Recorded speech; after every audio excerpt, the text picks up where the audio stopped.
The Office. What more can be said about this show? It made almost every actor on it a household name, revolutionized how TV was written and shot, and entertained many of us for almost 10 years straight.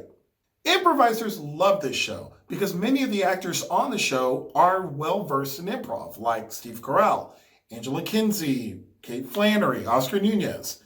And many of the greatest moments on the show were actually improvised. But we're going to cover one of the greatest scenes ever captured on the show and discuss why Michael Scott is the everyday beginner improv actor. Hang on. That's what she said?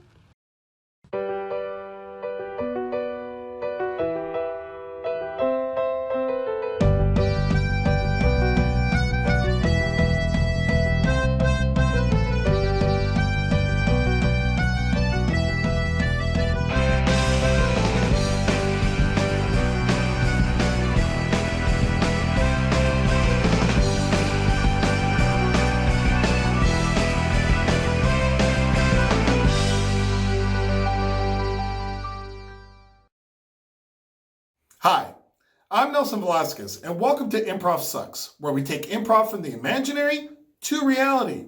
Before I get to why Michael Scott is the everyday improv master and how you can make stronger choices than he does, please don't forget to hit the like button down below, subscribe to the channel, and turn on notifications for new uploads. In The Office, Michael Scott is the overbearing, highly annoying yet lovable manager of the Scranton, Pennsylvania branch of Dunder Mifflin Paper Company. He has many traits that make him an incompetent, bumbling leader, but so many more that make him lovable and relatable. We're going to be looking at a small portion of Michael's journey in improv comedy and what you can do to get the most out of being a beginner improviser. Spoiler alert! I'm about to go into detail of an episode of the show at this point, okay?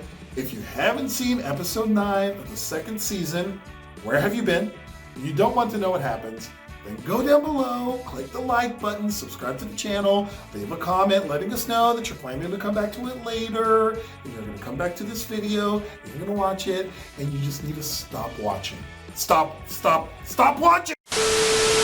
In season 2, episode 9 of The Office, called Email Surveillance, Michael is given privileges to the office email system and is able to read emails from everyone in the branch. He finds out that Jim is hosting a party at his place and that the entire office is invited, other than him. As a result of this development, Michael spends time and time again trying to solicit an invitation from anybody in the office that day and is unable to do so. In confronting Jim about his plans for the night, he asks to hang out with Jim, and when Jim tells him he already has plans in vague terms, Michael, sensing the rejection coming, tries to save face by saying, I can't do it tonight. No, improv class. So I have improv class, hanging out with my improv buds. Yeah. Oh, that sounds like a lot of fun. Oh, it's the best. It is the best. I would not miss it for the world. This small exchange resonates so well with improvisers because we all go through this very euphoric time in our training where everything is new and exciting. Many of us haven't played make-believe in a really long time, especially as adults. So we want to be granted the chance to do so on a regular basis. And so we end up turning down other opportunities to do things just to continue getting our fix from what improv has to offer.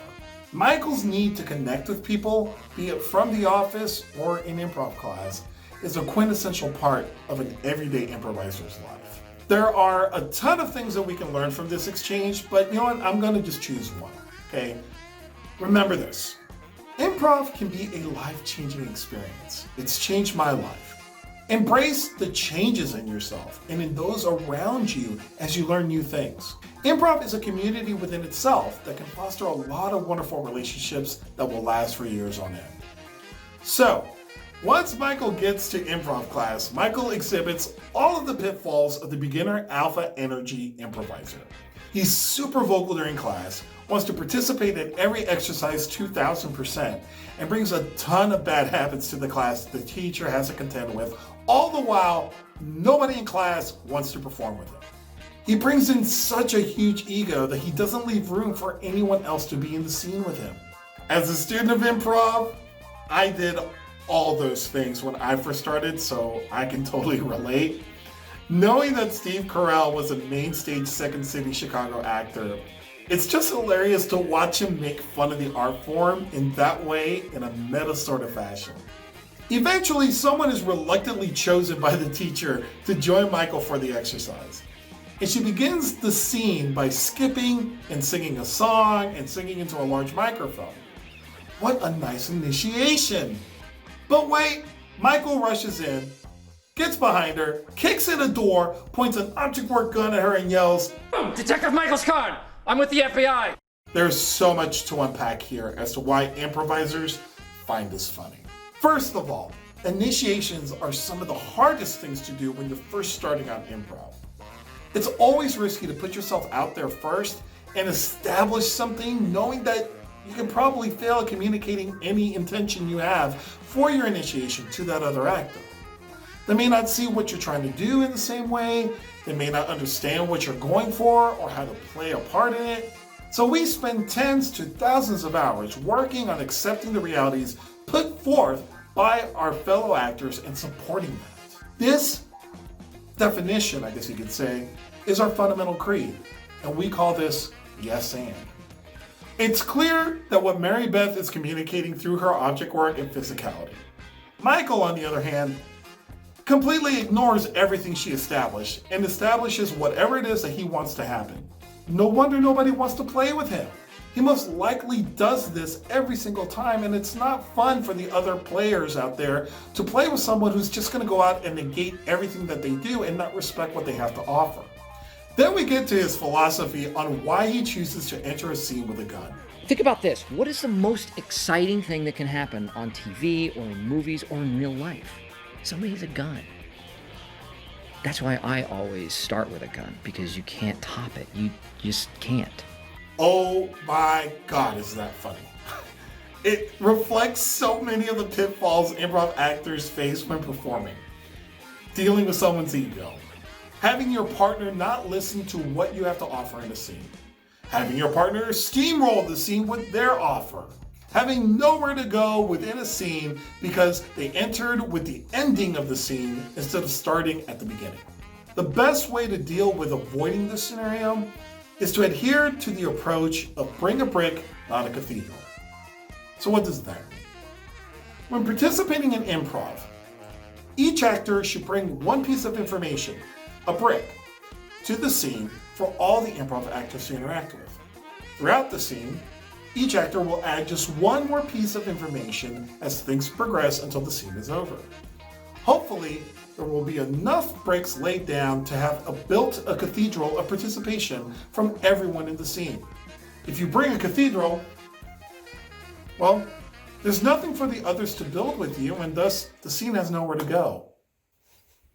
In another scene, a group of actors establish a scene, and Michael once again barges in, kicking down the door, guns blazing, and kills everyone in the scene. He kills people who aren't even in the scene with him. He even kills the improv teacher. It gets so bad that the teacher confiscates all of his object work guns. This is so awesome for so many reasons. Now, I have to admit, I've killed quite a few of my castmates improvisationally over the years. At first, I thought it was so cool to be able to fictionally kill someone on stage because, well, I couldn't do it in real life. The reality is, killing people on stage is actually a selfish move. If you kill everyone in your scene, then you're effectively disallowing them from participating so that you can control the narrative.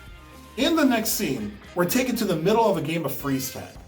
Now, if you're not familiar with this improv staple, two actors start an improvised scene. At any point in time, another player can call freeze. This player then tags out one of the two actors and then takes their place. Both players then start a new scene utilizing their positions.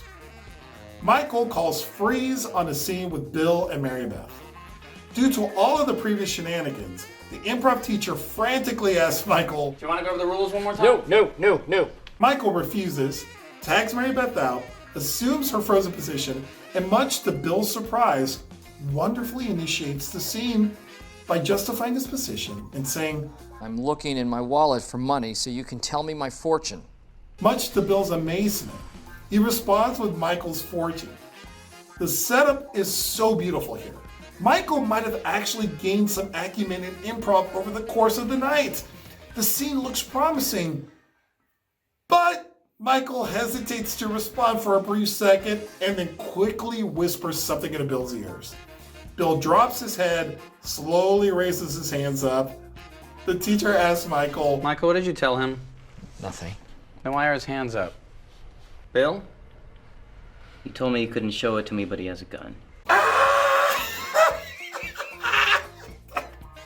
This is so real. Improv training takes time to sink in and really permeate through your actions and thoughts. For some, good habits settle in pretty quickly. For others, it takes forever. If you're new to improv training, be patient with it. It's gonna take some time and you're gonna suck at it for a long time, most likely.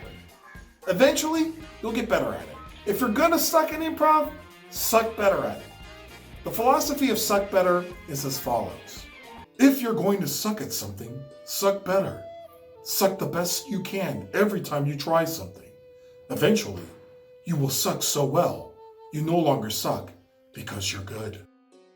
The class is called after Michael and Bill's scene, and as people are leaving the room, they start making plans to head over to a bar to chat and have drinks.